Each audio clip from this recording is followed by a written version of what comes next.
What's up, Shashank? How are you? I'm good, man. How are you? Good, dude. Good, good, good. I am excited for today's topic. What? Hi.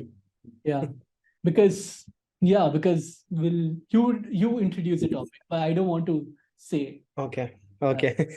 So today's topic is why brands are obsessed with rebranding. I yes. don't know why this thing started, but every brand in the past past 5 years, they've Yeah, been constantly rebranding. I think I it's don't know since why. pandemic. Since pandemic, they're like, yeah, enough. Yeah. We got vaccinated. Let's not change. You, me. Yeah. Yeah, My team, everyone is sitting idle. Let's tell them to do something. exactly. Let's ask them to rebrand the whole company. So before we start off with that, like, I want to know from you, like, what is the thought process, like when do brands like rebrand, like when do should they rebrand according to Uh, you? Rebranding, usually brands should rebrand when something is not working. Okay. And most of the time, it is only with the message and not with the branding or the logo. It's okay. And most of us, when we hear the word rebranding, we think about making just a new logo. It's not just making a new logo. It's a little bit more than that. You have to do a few different other things before just changing a logo won't change the appearance or the way people think about your brand. It's still going to be the same thing, right?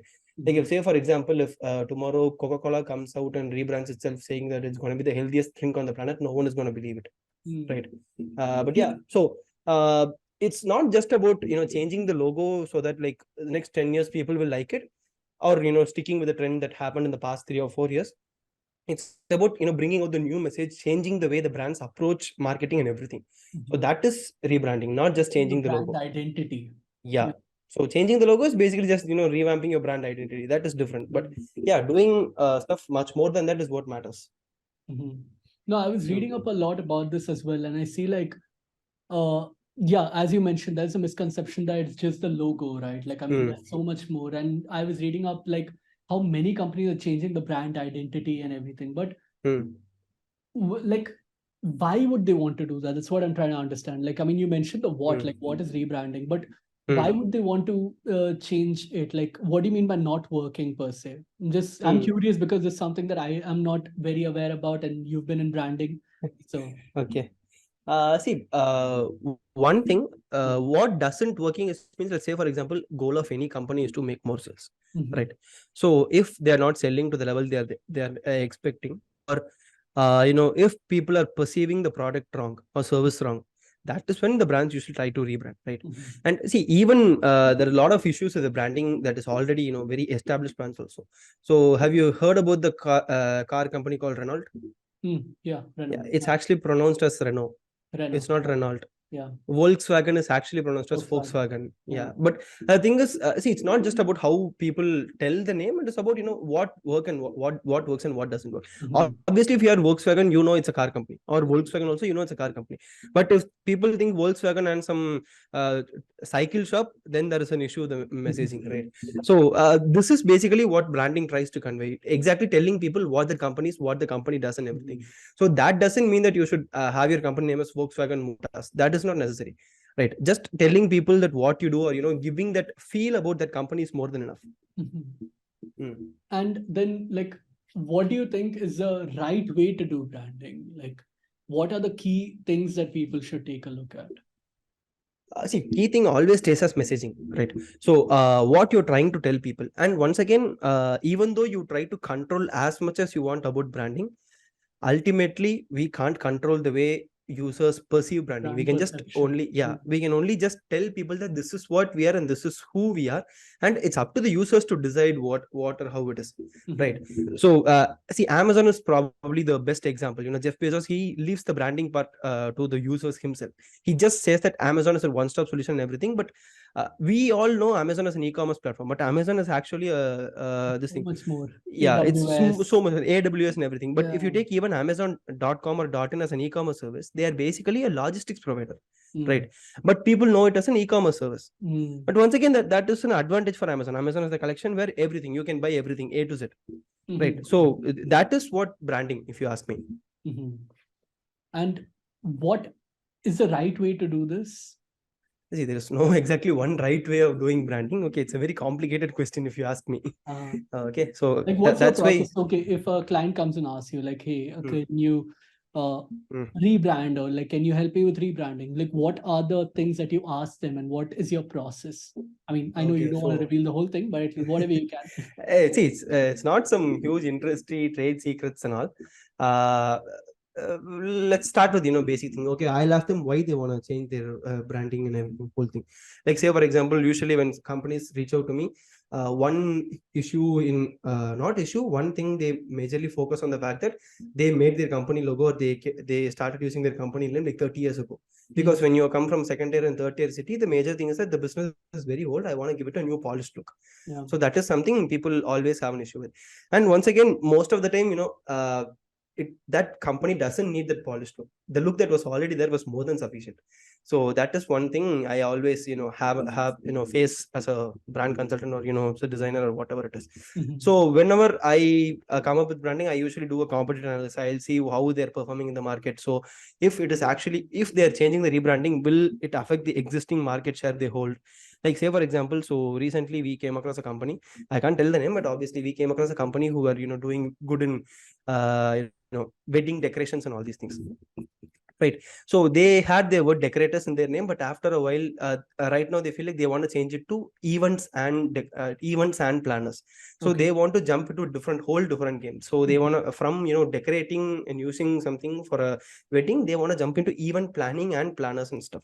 So I asked a few series of questions like, okay, if we change that, you'll lose certain markets. People who you've been giving you regular orders, people who think that you cost less will obviously think that events and planners will obviously cost more than decorators, right? So I told them all these things. So we sat and discussed everything. They told me that they were very clear about they want to rebrand the whole thing. So then we start. We work on a new logo. We work on the appeal. We work on how ad campaigns they do offline and online also. So we work on all these things. Yeah, so that's how it basically starts. So understanding what they want actually, and 90% of the time, why they want to do it. And most of the time, whenever someone reaches out to me with rebranding from my hometown, I say, please God, no, don't do anything. Just stick with it. Why? Don't do anything. I see most of the time there is some nostalgia to the brand already itself. Like if they've been running the business for 35, 40 years, it obviously means that people are trusting them. Just doing more promotion and ad campaigns and telling people that we are here for all these years, we've been very trusted, we've been doing business so good, just keep coming to us. That is more than enough than making a fancy logo. Right. See, if you ask me, I'll make one bold statement. Till like today, as of recording this, I'm 24 years old, right? So I'll make a bold statement online. Let's take 50 years from now. I'll tell you for a fact, Apple won't change its logo. Nike won't change its logo. Adidas won't change its logo. Even Adidas might change its logo, but Nike, Apple, they won't change their logo. I can give you a bold statement. Till the day I die, I'll see. I was surprised when Reebok changed its logo. Bro, Reebok is one dead ass company. Now They have it's nothing. dead. At least then people could remember, okay, Reebok. Yes. Now they see the triangle and they're like, what is this? Okay, this is some Illuminati nonsense. Exactly. They're like, no, bro. Exactly. So, So what are some of the best and the worst branding? I mean, let's say logo design change that in the recent times. Okay. In the recent times, I'll tell you the worst rebranding was Nokia. Straight up 2 point. Worst rebranding. They lost their soul in rebranding. Straight up. Second worst is Fanta. They removed orange from their logo. Whole point of drinking a Fanta is that orange color. They removed orange from their logo. Best rebrand, I have to give it to Happy Fizz. They made amazing rebrand. That was very some very not just minimalistic. They actually gave up that pumpy bubble vibe in their branding also. The only rebrand in the recent times I was okay with the understanding is because Happy Fizz. I think they wanted to move to not just Fizz. That's why they don't want to be called. They wanted to be called Happy. So in that case, they can't have that bubbly thing. So that makes sense. Apart from that, everything, even EA Sports, they were forced to change the name FIFA. But because they have you seen the Baskin Robbins logo? That's fuck. Once again, third worst. It's one of my favorite companies to eat every single week, but still it is one of the. If they change the board in the city where I go in, I might probably skip eating ice creams from them forever. So yeah, flavor. that was design over one of the flavor. Yeah. Design over flavor. So why do these companies want to rebrand? I have seriously no idea why. I think their execs get bored. They're like, yeah, okay, enough. Let's change. I mean, just like you wanted to change the Brewer Market logo like 5 times in the past 1 year. So not 1 year, 5 years. 5 years, 5 times. Yeah, okay, big difference. Each year you want different logo. Exactly. So this is new year. We'll make it. There should be some variety. Yeah. Take your shirt off and do a TikTok video. That's more than enough spice for the channel to blast. That's too much. They can't handle it. The audience can't handle so much heat. Perfect. Okay. Yeah. So what are your closing thoughts? That's all. Closing thoughts. It's already been 10 minutes more. Yeah. Congratulations. Wow, very good, nice.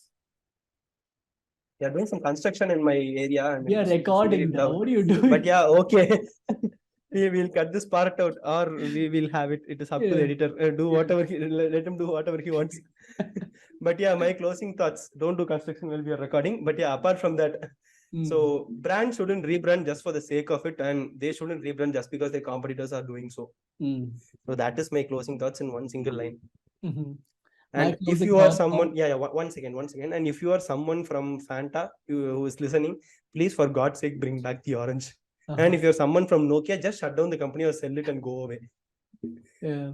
And my closing thoughts are: if you're Nokia, go back to rubber plantation work. And second thing is, my whole intent was to learn from this podcast, understand what rebranding is and everything. So I got to do that. So I hope you guys got to do that as well. See, this is a good example of branding. See, Parker. Forever, I've remembered this arrow and everything. The Parker pen. You see that pen, you know it's Parker. Yeah, exactly. I know this is Parker even without the logo. It doesn't have the name Parker anywhere in this. But I know for a fact this is a Parker pen. See, that is how branding should be. Yeah. Even that's what this was Steve Jobs and all these companies talk about. Even if we see MacBook as a sellout, iPhone as a sellout, just iPhone background also without the logo, we know that's their company product. So yeah. But once again, companies obviously have to learn a lot. So hope someone from at least some of these companies listen to it. I know there's not a chance that happens, but yeah, keeping it positive. Yeah, we never know. We'll go viral after Rakshit takes off his shirts. So yeah, bye. See you. See you. Bye.